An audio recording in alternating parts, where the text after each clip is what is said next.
அருமையான வாலிப தம்பி, வாலிப தங்கச்சி, உங்கள் யாவரையும் ஆமேன் வில்லேஜ் டிவியின் மூலமாக இந்த வாக் வித் ஜீசஸ் என்ற நிகழ்ச்சியின் மூலமாக சந்திப்பதிலே நான் மிகுந்த மகிழ்ச்சி அடைகிறேன்.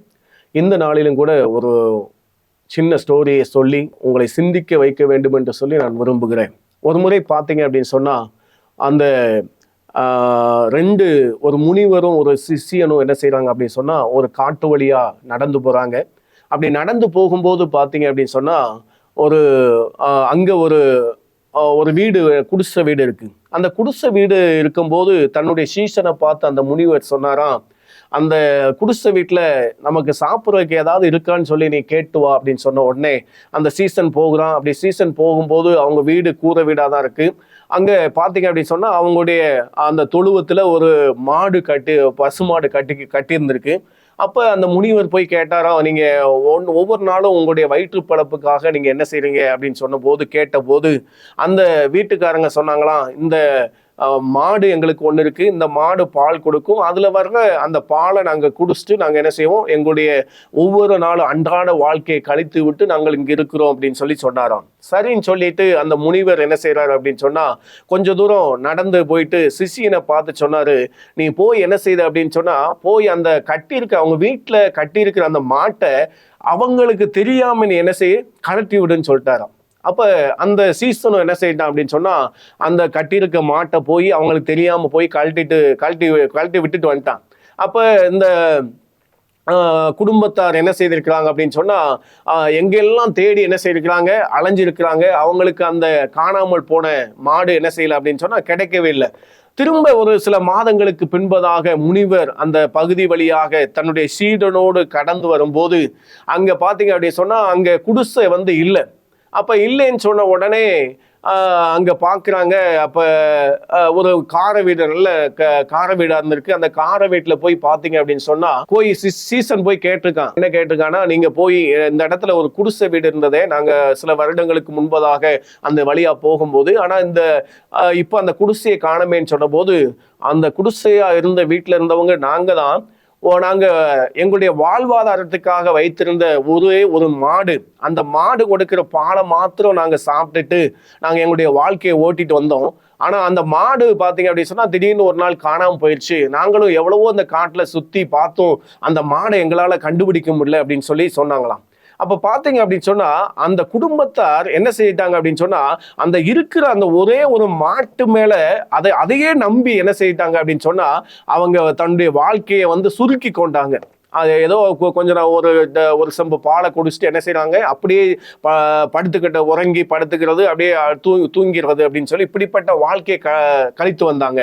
ஆனால் அவங்க அந்த வாழ்வாதாரமாய் நம்பி இருக்கிற அந்த மாடு காணாமல் போன போது அவர்கள் என்ன செய்தாங்கன்னா, வேறு விதமாக என்ன செய்தாங்க, சிந்திக்க ஆரம்பித்து தங்களுடைய வாழ்க்கையை நடத்த என்ன செய்தாங்க, ஆரம்பித்து விட்டார்கள் என்று சொல்லி பார்க்கிறோம். எனக்கு அருமையான இந்த கதையின் மூலமாக அருமையான தம்பி தங்கச்சி ஒரு காரியத்தை நாம் சிந்திக்க வேண்டும். இன்னைக்கு பார்த்தீங்க அப்படின்னு சொன்னா, அநேக நேரங்கள்ல நம்ம எண்ணங்கள் எப்படி இருக்கு அப்படின்னு சொன்னா, ஒரு குறுகிய வட்டத்துக்குள்ள இப்படிதான், அதாவது பல வேளைகள்ல நம்மகிட்ட இருக்கிற ஒரு தாளந்துகளை, ஒரு டேலண்ட்டை என்ன செய்யறது அப்படின்னு சொன்னா, நம்மளே வெளிக்கொண்டு வர்றது என்ன செய்யல இல்லை. நம்ம ஒரு குறுகிய வட்டத்துக்குள்ள இது போதும், இந்த வேலை போதும், இந்த ஜாப் போதும், அல்லது இப்போ இந்த படிப்பு போதும் அப்படின்னு சொல்லி நம்ம என்ன செய்யட்டோம் அப்படின்னு சொன்னா, அப்படியே நம்ம என்ன செய்யட்டோம், ஒரு குறுகிய வட்டத்துக்குள்ள நம்ம நிறுத்திக்கிட்டோமே ஒழிய நம்ம என்ன செய்யக்கூடாது அப்படின்னு சொன்னா, பரீட்சையில நம்ம அநேக நேரங்கள்ல என்ன செய்யலாம் அப்படின்னு சொன்னா தோல்வி அடையலாம். ஆனா நம்முடைய கனவுகள்ல, நம்மளுடைய முயற்சிகள் என்ன செய்யக்கூடாது அப்படின்னு சொன்னா தோக்கக்கூடாதுன்னு சொல்லி அநேகர் சொல்றாங்க. ஏன்னா ஆபிரகாம் லிங்கன் என்று சொல்லக்கூடிய அமெரிக்கா ஜனாதிபதியை பார்த்தீங்க அப்படின்னு சொன்னா, அவருடைய வாழ்க்கையில பார்த்தீங்க அப்படின்னு சொன்னா 16 வயதிலேயே அவர் வீட்டை விட்டு துரத்தப்படுகிறார். அப்படி துரத்தப்படும் போது தன்னுடைய இளம் வயதுல அவர் வேலை செய்யக்கூடிய ஒரு நிலைக்கு என்ன செய்யறாருன்னா தள்ளப்படுகிறார். அப்ப தள்ளப்பட்ட போது அந்த ஆபிரகாம் லிங்கன் என்ன செய்யல நினைக்கலன்னு சொன்னா, அவ்வளவுதான், என்னுடைய வாழ்க்கை இப்படி இந்த மரம் வெட்டுற வேலைதான், அல்லது இப்படிப்பட்ட கூலி வேலைதான் எனக்கு என்னுடைய வாழ்க்கையில இதுதான் அப்படின்னு சொல்லி என்ன செய்யல அப்படின்னு சொன்னா அந்த ஆபிரகாம் லிங்கன் நினைக்கல. அவர் என்ன செய்யறார் அப்படின்னா, மேலான ஒரு கனவு என்ன செய்யறார் காண்றார். எப்படியாவது இந்த அமெரிக்கா தேசத்துக்கு நம்ம உயர்ந்த பதவிக்கு வரணும்னு சொல்லி ஒரு லட்சியத்தோடு கூட அவர் என்ன செய்யறாருன்னா அநேக கடுமையாக உழைக்கிறார்.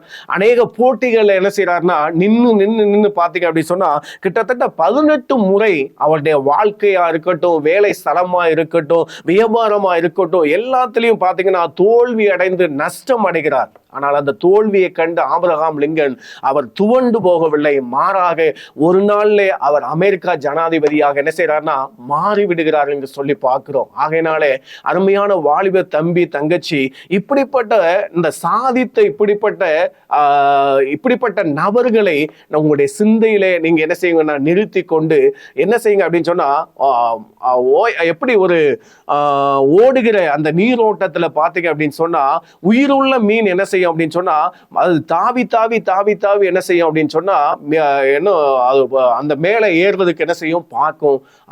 அந்த செத்த மீனா இருந்துச்சு பாத்தீங்கன்னா அது ஓடுற தண்ணியில என்ன செய்யும் அடிச்சுட்டு போகும். ஆகையினால நீங்க செத்த மீன்களா இருந்துறாங்க, உயிருள்ள மீனாக இருந்து உங்களுடைய வாழ்க்கையில நீங்க முன்னேறதுக்காக நிறைய என்ன செய்யுங்க முயற்சி செய்யுங்க, போட்டி போடுங்க. ஆரோக்கியமான போட்டி உங்களுக்குள்ள இருக்கட்டும். நீங்க என்ன செய்யலாம், முயற்சியில் என்ன செய்யாங்க தோத்துறாங்க. ஒரு முறை 2 முறை நம்ம அட்டன் பண்ணி பார்த்தோம், ஒண்ணுமே இது நமக்கு கிடைக்கல, நம்ம இது அவ்வளவுதான், இது ஃபெயிலியர் தான், இதுல நம்ம இன்னும் முயற்சி பண்ணி நம்ம காலத்தை வீணடிக்க கூடாதுன்னு சொல்லி அப்படிப்பட்ட எண்ணத்தோடு கூட நீங்க இருக்காதபடிக்கு என்ன செய்யுங்க அப்படின்னு சொன்னா பரீட்சையில தோத்து போனாலும் உங்களுடைய முயற்சியில நீங்க தோக்காம இருப்பீங்கன்னு சொன்னா உங்களுடைய வாழ்க்கையில நிச்சயமா நல்ல ஒரு பிரகாசமுள்ள ஒரு எதிர்காலத்தை என்ன செய்வீங்க நோக்கி நீங்க என்ன செய்வாங்கன்னா நிச்சயமாக பயணம் பண்ணுவீங்க. இதுக்கு ஆண்டவர் உங்களை நிச்சயமாக உங்களை ஆசீர்வதிப்பார் என்று சொல்லி நான் விசுவாசிக்கிறேன். கர்த்தர் உங்களை ஆசீர்வதிப்பாராக. ஆமென்.